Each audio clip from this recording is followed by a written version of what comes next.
وقت کے بعد میں اس کی برانچ کا جو اینڈنگ ہے خراب ہو جائے گا, چونکہ روٹ تو ہے نہیں کہ اندر پانی جائے, تو وہ پھر پھول ٹوٹلی خراب ہو جائے گی, ہم اٹھا کر کے پھینک دیں گے. اب یہ گلدستہ خراب ہو گیا اس لیے کہ اب اس میں بڑھ چونکہ کٹا ہوا ہے. روٹ کے ساتھ ہوتا تو بڑھتا, روٹ نہیں ہے, کٹا ہوا ہے, تو دیکھنے میں بڑا اچھا لگ رہا تھا کہ میں نے اس کو زیادہ قیمت دے کر کے خریدا اور کسی کے ویلکم میں نے اس کو پیش کیا تاکہ میں اس کو خوش کر دوں, مگر وہ ایک وقتی طور کی خوشی ہے, چند دن کے بعد وہ مرجھا جائے گا, اس لیے کہ میں نے اس کو جھڑا ہوا نہیں دیا ہے, میں نے اس کو کٹا ہوا دیا.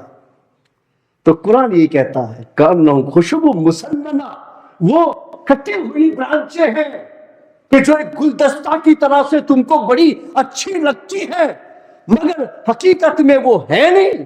یحسبون کل صیحۃ علیہم ھم العدو فاحذرھم, وہ تو تمہارے دشمن ہیں, تم اس سے بچ کے رہو. وہ ڈیکوریشن جو کر رہا ہے وہ صرف تمہیں بے وقوف بنانے کے لیے کر رہا ہے, تمہیں بے وقوف بنانے کے لیے کر رہا ہے, ورنہ اگر وہ ایسا نہ ہوتا تو سیدھے سادھے سمپل صورت میں آ کر بھی تمہیں سمجھا سکتا تھا. اس کو ڈیکوریٹنگ کی ضرورت کیوں پڑی, اس کو میک اپ کیوں کرنا پڑا, اس کو اتنا زیادہ تصنع سے کام کیوں لینا پڑا, اس لیے کہ مجھے بے وقوف بنانا چاہتا ہے. اگر ایسا نہ کرتا تو میں بے وقوف نہیں بنتا. تو قرآن فرماتا ہے کہ بے وقوف بنانے والے ایسے بن کے آتے ہیں.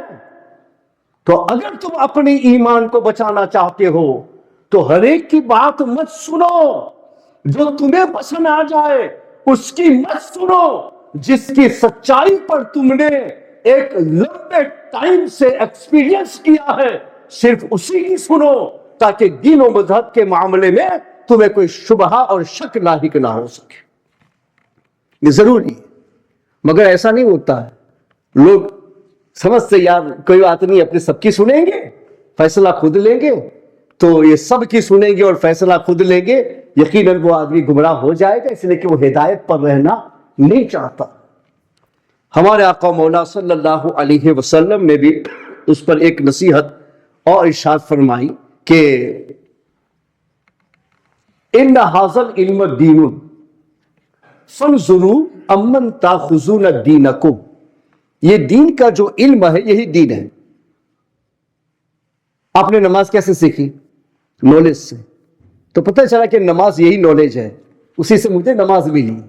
تو فرماتے حضور کہ دین میں جو کچھ تم سیکھ رہے ہو وہ نالج ہی ہے. حضور کے سارے طریقے ہم تک پہنچے, کس سے پہنچے؟ نالج کے ذریعے سے پہنچے. اللہ کے سارے ارشادات ہم کو ملے, کس سے ملے؟ نالج کے ذریعے سے ملے. جو قرآن ہے نالج ہے, اللہ کی طرف سے دیا ہوا. تو نالج بھی ریلیجن ہے, یعنی جو نالج ریلیجن سے متعلق ہے وہی ریلیجن ہے, الگ سے نہیں ملتا ہے. الگ سے کہیں ہے نہیں اسلام کہ تم اس کو تلاشو گے اور اس کو پکڑو گے. اسلام نالج کے اندر ہے, نالج کے اندر رکھا گیا ہے. نالج بھی منتقل ہوتا ہے, قیامت تک منتقل ہوتا رہے گا. تو حضور فرماتے ہیں یہ نالج جو ہے نا, اس کو صرف یہ سمجھ کے مت لینا کہ نالج ہے لے لوں تاکہ میں نالجبل بن جاؤں. فرماتے نہیں, یہی نالج یہی ریلیجن ہے. اگر اس کو لینا ہے تو فانظروا امن تاخذون دینکم, تم پہلے یہ دیکھنا یہ نالج تم کس کے پاس سے لینے جا رہے. ٹیچر کو دیکھنا, پہنچانے والا کون ہے, اس پہنچانے والے کے عقیدے کی جانچ کر لی ہے, اس کے صحیح اہل سنت ہونے کا تجھ کو یقین حاصل ہو گیا ہے, وہ اہل سنت والجماعت سے کسی طرح کا کوئی عقیدتاً اختلاف تو نہیں رکھتا. تم نے ایک زمانے تک, عرصے دراز تک تم نے اس پر ریسرچ کی ہے, اس کو جانچا ہے, ہر طریقے سے تم نے پرکھنے کی کوشش کی ہے, تب چل کے تم اس کی بات پر جا سکتے ہو. ورنہ حضور فرماتے ہیں کہ دنیا میں بہکنے والے زیادہ تر لوگ ایسے ہیں کہ ان کے استاد غلط تھے, اس وجہ سے ان سے پڑھنے والے بھی غلط بن گئے. سمجھانے والا غلط ہوتا ہے تو سمجھ بھی غلط دیتا ہے, اور جب سمجھ غلط دیتا ہے تو ہم غلط سمجھیں گے, تو ظاہر سی بات ہے غلطی پر چلے جائیں گے. تو حضور خود فرماتے ہیں کہ ان ھذا العلم دین یہ دین جو نالج ہے یہی ریلیجن ہے. تو اب تم اس کو لے رہے ہو تو صرف یہ کہہ کے مت دینا کہ نالج لے رہا ہوں، نہیں، تم ریلیجن لے رہے ہو. اور جب تم اپنا دین لے رہے ہو تو جس کے پاس سے لے رہے ہو پہلے دیکھنا تو پڑے گا کہ اس کے پاس میں رائٹ ریلیجن ہے یا نہیں ہے. اگر رائٹ ہوگا تو مجھے رائٹ دے گا، نہیں ہے تو مجھے گمراہ کر دے گا.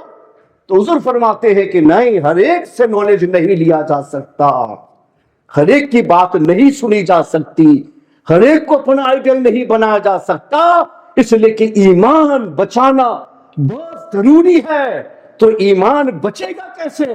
تو جو بھی ہمارے سامنے آئے گا ہم اس کو پہلے ٹٹو لیں گے ہر اعتبار سے، تبھی اس کی بات پر بھروسہ کر سکتے ہیں، ورنہ بھروسہ نہیں کر سکتے. چاہے قرآن لے کے آئے، چاہے حدیث لے کے آئے، چاہے کچھ بھی لے کے آئے، ہم کو نہیں سننا، نہیں سننا. اس لیے کہ ہم ہدایت پر ہیں، اب مزید کسی اور سے ہم کو ہدایت لینے کی ضرورت نہیں.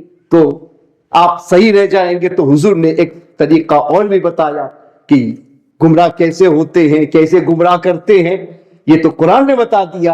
اور نبی اکرم علیہ الصلوۃ والتسلیم فرماتے ہیں کہ اکثر لوگ استاذوں کی وجہ سے گمراہ ہوتے ہیں. اس لیے ایک استاذ کو معمولی مت سمجھنا، وہی سے دین تم کو پہنچ رہا ہے. تو وہ غلط ہوگا تو غلط آئے گا، وہ صحیح ہوگا تو صحیح آئے گا. اپنے پانی پیتے ہیں یا پانی لیتے ہیں، گھر میں اپنے پانی کا سسٹم ہوتا ہے، سبھی لوگوں کے وہاں ہے نا. اب جو ٹنکی لگی ہوئی ہے جہاں سے پانی اندر آ رہا ہے، اگر وہاں سے پانی ناپاک ہو تو پوری سٹی کے اندر ہزاروں جگہ پر پانی پہنچا، وہ سارا پانی کیا ہو؟ ناپاک. کیوں ناپاک؟ اس لیے کہ جہاں سے آ رہا ہے وہ ناپاک ہے. تو اب وہ جس لائن سے بھی گزرے گا وہاں ناپاکی کا حکم آئے گا. بھائی پانی سب ناپاک ہے، مت اس کو استعمال کرنا. اس لیے کہ جہاں سے آ رہا تھا وہ سب ناپاک تھا، وہ وہیں سے سپلائی کیا گیا، اس لیے پوری سپلائی لائن کو ہی ہم نے ناپاک میں بدل دیا. تو پانی ناپاک نہیں بنایا گیا.